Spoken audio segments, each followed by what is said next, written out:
உலக மக்கள் எல்லோருக்கும் வணக்கம். குரு ஜோதிடம் வாயிலாக நான் உங்கள் ஜி கோபால் பேசுகிறேன். இப்ப நம்ம செவ்வாய் பகவானுடைய பெயர்ச்சியை பத்தி பார்க்க போறோம். செவ்வாய் பகவான் ஆப்பட்டது மீன ராசியிலிருந்து மேச ராசிக்கு வர்றார். அந்த பெயர்ச்சி கடக ராசிக்காரங்களுக்கு எப்படி இருக்க போகிறது அப்படிங்கறதுதான் இந்த பதிவில் நம்ம பார்க்க போறோம். இப்ப கடக ராசி, இந்த கடக ராசியில செவ்வாய் பகவான் ஆப்பட்டது நீச்சம். கடகராசியில செவ்வாய் பகவான் நீச்சம். அப்ப அந்த கடக ராசி ஆப்பட்டது 10ஆம் இடத்துக்குரிய கிரகம் செவ்வாய். அப்ப அந்த 10ஆம் இடத்துக்குரிய கிரகம் ஆப்பட்டது தொழில்காரகம். அப்ப அந்த செவ்வாய் பகவான் ஆப்பட்டது உங்க ராசியில நீச்சமா இருக்கிறாங்க. இப்ப அதே கிரகம் ஆப்பட்டது 10ஆம் இடத்து அதிபதி 10ஆம் இடத்திலேயே அவர் பார்க்க போனா ஆட்சியாக இருக்கிறாங்க. அப்ப அந்த செவ்வாய் பகவான் ஆட்சியாக இருக்கிறதுனால நீங்க இப்ப அஷ்டம சனியில இருந்து கஷ்டங்கள் பட்டுட்டு இருக்கிறீங்க. அந்த கஷ்டம்னு சொன்னா நான் ஒரு வார்த்தையில் சொல்லிடலாம். ஆனா நீங்க பார்க்க போனா அந்த கஷ்டத்தை அனுபவிச்சு வாழ்றவங்களுக்கு தான் அதனுடைய வலிமை என்னன்னு தெரியும். ஃபர்ஸ்ட் நீங்க பாதிக்கப்படுறதே நம்பி மோசம் போறீங்க. ஒருத்தரை நம்புறீங்க, நயவஞ்சகத்துக்கு ஆளாறீங்க, சீக்கிரமா ஒருத்தரை நம்பிடுறீங்க, இதனால துரோகத்துல மாட்டிக்கிறீங்க. அப்ப மனசளவுல இங்க ஒருத்தரை காதலிச்சாலும் அங்க துரோகம் நடக்குது. ஒருத்தர்கிட்ட ஒரு பணம் கொடுத்து அந்த பணம் அவங்க ரிட்டர்ன் தரன்னு சொல்லி அந்த டயத்துல கொடுக்காமல் அங்க நம்பிக்கை மோசம் நடக்குது. உங்களுக்கு ஆக வேண்டிய காரியங்களும் இவங்கனால இந்த காரியம் ஆகும் அப்படின்னு நீங்க நம்பி இருந்தீங்கன்னா அந்த காரியம் ஆகிறது இல்லை. தொழிலுக்கு போகக்கூடிய இடத்துலயுமே நீங்க எல்லாத்துக்கிட்டையுமே மனசு விட்டு ஓப்பனா பழகினாலும் உங்களுக்கு பார்க்க போனா அந்த இடத்துல நய வஞ்சகங்கள் தான் அதிகமா இருக்கிறாங்க. அப்போ உங்ககிட்டயே உங்க பேச்சை வாங்கி உங்களையே சிக்க வைக்கிறாங்க. நீங்க சொல்லாத சொன்னேன்னு வருது. அப்ப இது மாதிரி பிரச்சனைகள்ல சிக்கி வாழ்க்கையே குழப்பமா போயிட்டு இருக்குது. அது போக கணவன் மனைவிக்குள்ளயுமே ஒரு நல்ல திருப்தி இல்லை, ஒரு நல்ல அண்டர்ஸ்டாண்டிங் இல்லை. கணவனை மனைவி மதிக்கிறது இல்லை, மனைவியை கணவன் மதிக்கிறது இல்லை. இந்த அஷ்டம சனி காலத்துல அவ்வளவு நடந்துட்டு இருக்குது. அஷ்டம சனி காலம் இல்லைனாலுமே கடகராசிக்காரங்கள் அவங்களுக்கு ஊத்துன பால் என்னன்னா அடுத்தவங்களை நம்பி நம்பி நம்பி ஏமாறுறதுதான் அவங்களுடைய வழக்கம். அவங்க இந்த ஒரு விஷயத்துல ஜாக்கிரதையா இருந்தாங்கன்னா அவங்க வாழ்க்கைய அவங்க சக்சஸ் பண்ணிடலாம். அப்ப டோட்டலா பாத்தீங்கன்னா இன்னைக்கு வரைக்கும் வாழ்க்கையில நொந்து வெந்து வேதனைப்பட்டு ரொம்பவுமே மனசு உடைஞ்சு நம்ம இருக்கலாமா இறந்து போயிடலாமா அப்படிங்கிற சூழ்நிலைக்கு வந்திருக்கிறீங்க. நான் உங்களுக்கு சொல்றது என்னன்னா, எப்பேற்பட்ட கஷ்டம் வந்தாலும் அதை தாங்கக்கூடிய சக்தி உங்களுக்கு ஆண்டவன் கொடுத்திருக்கிறான். இந்த 12 ராசிகள்லயே கடக ராசிக்கு அந்த மாதிரி சக்தியை கொடுத்திருக்கிறான். அப்ப அந்த மாதிரி சக்தியை கொடுத்திருந்தாங்கன்னா அந்த கஷ்டங்கள் வரும்போது அந்த கஷ்டத்தை தாங்கிக்கோங்க. நீங்க நெகட்டிவ் திங்கிங் பண்ணாதீங்க. ஆனா உங்களுடைய வாழ்க்கையில கண்டிப்பாக நீங்க நல்ல நிலைக்கு வருவீங்க, நல்ல வாழ்க்கை வாழ்வீங்க, நீங்க நல்லா இருப்பீங்க. இப்ப உங்களுக்கு வந்திருக்கக்கூடிய இந்த செவ்வாய் பகவானுடைய பயிற்சி ஆப்பட்டது ஒரு அற்புதமான பயிற்சி. செவ்வாய் பகவான் ஆப்பட்டது சந்திர பகவானுக்கு நட்பு கிரகம். அப்ப அந்த நட்பு கிரகம் ஆப்பட்டது உங்களுடைய ராசிக்கு 10ஆம் இடத்துல ஆட்சியா இருக்கிறாங்க.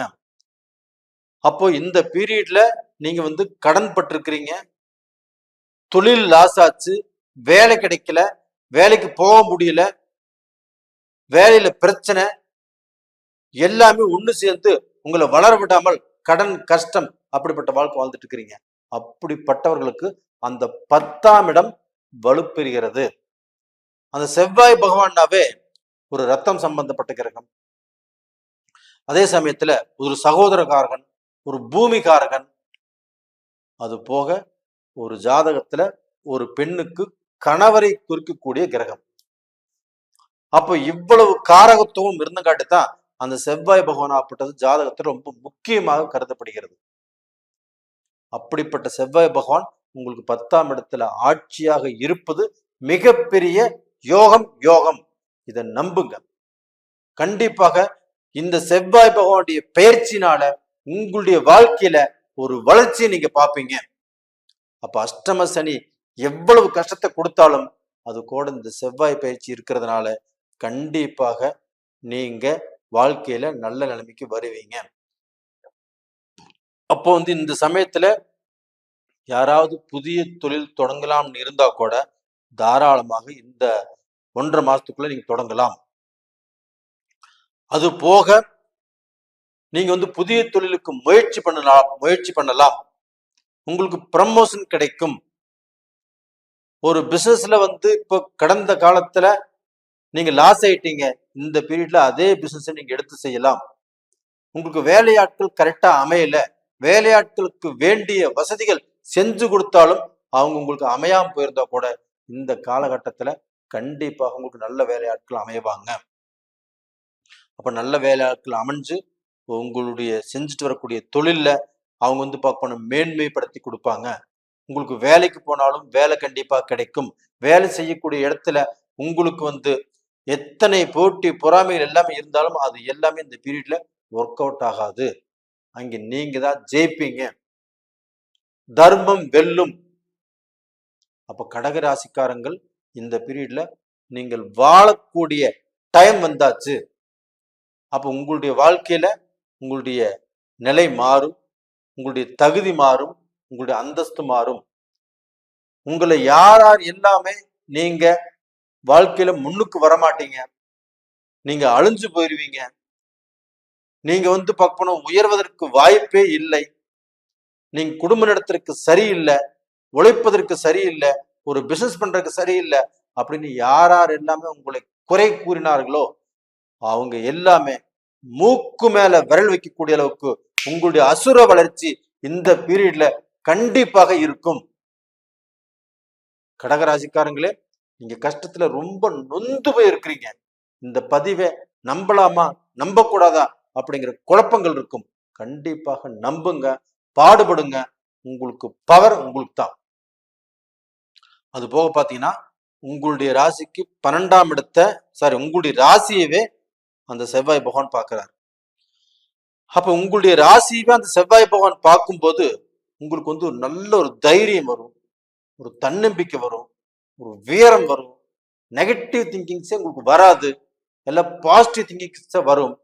எதையுமே நம்ம நம்மளால செய்ய முடியும், நம்ம செஞ்சு சாதிக்க முடியும், நம்ம சக்சஸ் பண்ண முடியும் அப்படிங்கிற எண்ணங்கள் உங்களுடைய மனசுக்கு கண்டிப்பாக வரும். அந்த செவ்வாய் பகவான் உங்க ராசியவே பார்க்கிறாரு. அப்புறம் என்னங்க கவலை? கண்டிப்பாக நீங்க பார்க்க போனா மனசு உடைஞ்சு நீங்க படுத்துட்டு இருந்தாலுமே இந்த செவ்வாய் பகவான் பார்வையினால உங்களை தட்டி எழுப்பி விட்டுரும். போடா, நான் இருக்கிறேன், நீ செய்யடா, நான் பாத்துக்கிறேன் அப்படிங்கிற உற்சாகப்படுத்தும். அது ஒண்ணு போதாதுங்களா? கண்டிப்பாக இந்த செவ்வாய் பயிற்சி மூலியமாக நீங்கள் ஒரு நல்ல பொசிஷனுக்கு வருவீங்க. அது போக அந்த செவ்வாய் பயிற்சி ஆப்பட்டது உங்க ராசிக்கு 4ஆம் இடத்தை பார்க்குது. இந்த 4ஆம் இடம் என்பது என்ன? சொத்து சம்பந்தப்பட்டது, பூமி சம்பந்தப்பட்டது. நீங்க இருக்கிறதுக்கு வீடு இல்லாம இருக்கிறீங்களா? வீடு வாங்குவோன்னு நினைச்சீங்களா? இதற்கு முன்னாடி தடுங்கல் பட்டு போச்சா? இந்த பீரியட்ல நீங்க ரிஜிஸ்டர் பண்ணிடுவீங்க. அது போக பூமி வாங்குவோன்னு நினைச்சவங்களுக்கு பூமி வாங்கலாம். இதற்கு முன்னாடி பூமியோ வீடோ வாங்கி அதுல சட்ட சிக்கல் இருக்குது, அந்த பேப்பர் சரியில்லை அப்படின்னா அது எல்லாமே கிளியர் ஆகக்கூடிய டைம் இப்ப வந்தாச்சு. அது போக இப்ப கடகராசியில் இருக்கிறவங்க அவங்களுடைய முன்னேற்றத்துக்கு ஏக்கர் கணக்கில் நான் பூமி வாங்கி போடணும், நான் ரியல் எஸ்டேட் பண்றேன், நான் பில்டிங் கன்ஸ்ட்ரக்ஷன் பண்றேன், நான் ப்ரமோட்டரா இருக்கிறேன், நான் ஏதாவது செய்யலாமா, நான் செஞ்சது எல்லாமே இதுக்கு முன்னாடி லாஸ் ஆகி போச்சு, இப்ப செய்யலாமான்னா கண்டிப்பாக நீங்க செய்யலாம். செஞ்சு உங்களுடைய வாழ்க்கையில நீங்கள் அடுத்தவங்க கண் பார்வைக்கு முன்னாண்ட நல்லா வாழக்கூடிய யோகம், நேரம், காலம் அது வந்தாச்சு. தைரியமாக செய்யலாம், தன்னம்பிக்கையோடு செய்யலாம். அது போக உங்களுடைய ராசிக்கு 5ஆம் இடத்தையும் அந்த செவ்வாய் பகவான் பார்க்குறாங்க. உங்களுடைய நட்பு கிரகங்க செவ்வாய் பகவான், சந்திர பகவானுக்கு நட்பு கிரகம். அந்த நட்பு கிரகம் உங்களுடைய 5ஆம் இடத்தை பார்க்கறதுனால குழந்தை பாக்கியம் கடகராசியில பிறந்தவங்களுக்கு யாருக்கு இல்லையோ அவங்களுக்கு எல்லாமே கண்டிப்பாக அந்த குழந்தை பாக்கியம் கண்டிப்பாக கிடைக்கும். இந்த செவ்வாய் பகவான் 5ஆம் இடத்தை பார்க்கறதுனால அந்த அணுக்கள் கண்டிப்பாக வளரும். அப்ப பார்க்க போனா கண்டிப்பாக அந்த குழந்தை பாக்கியம் கிடைக்கும். இது உறுதி. அது போக திருமணங்களும் நடக்கக்கூடிய அளவுக்கு வாய்ப்புகள் இருக்குது. அப்போ உங்க குடும்பத்துல ஒரு நல்ல செய்தி, ஒரு நல்ல விசேஷங்கள் கண்டிப்பா நீங்க நடத்துவீங்க. தைரியமாக இருங்க, தன்னம்பிக்கையோடு இருங்க. உங்களுடைய வாழ்க்கையிலுமே நீங்க வெளிநாட்டுல போய் சம்பாரிச்சு சாதிச்சு நல்ல நிலைமைக்கு வரக்கூடிய வாய்ப்புகள் இருக்குது. இதற்கு முன்னாடி வெளிநாடு போனவங்களுக்கும் நல்ல நேரம் வந்தாச்சு. எதை பத்தியும் கவலைப்படாதீங்க. அதே சமயத்துல வெளிநாட்டுல இருந்து வாழ்ந்துட்டு இருக்கிறவங்க அந்த நாட்டுடைய சிட்டிசன்ஸ் அவங்க குடும்பத்திலையும் அவங்க தொழிலையும் அவங்க வேலையிலையும் எவ்வளவு கஷ்டத்தை பார்த்துட்டாங்க. அந்த கஷ்டங்கள் எல்லாமே தீர்ந்து கணவன் மனைவி ஒற்றுமையாக வாழக்கூடிய வாய்ப்புகள் வந்தாச்சு. அவங்களுக்கு இடைஞ்சலாக யார் இருந்தாலும் அது எல்லாமே தடையாகும். அது போக அவங்க தொழில வெற்றி, செய்யக்கூடிய பிசினஸ்ல வெற்றி, அவங்க எடுத்த முயற்சிகள் கண்டிப்பாக ஒர்க் அவுட் ஆகும். இந்த மாதிரி காலகட்டங்கள் வந்தாச்சு. அதனால தைரியமா இருங்க. உங்க வேலையில ப்ரமோஷன், உங்க செய்யக்கூடிய பிசினஸ்ல முன்னேற்றம், இது எல்லாமே உங்களுக்கு நடக்கக்கூடிய காலகட்டங்கள் வந்தாச்சு. நேயர்களே, நான் சொல்வது உண்மை.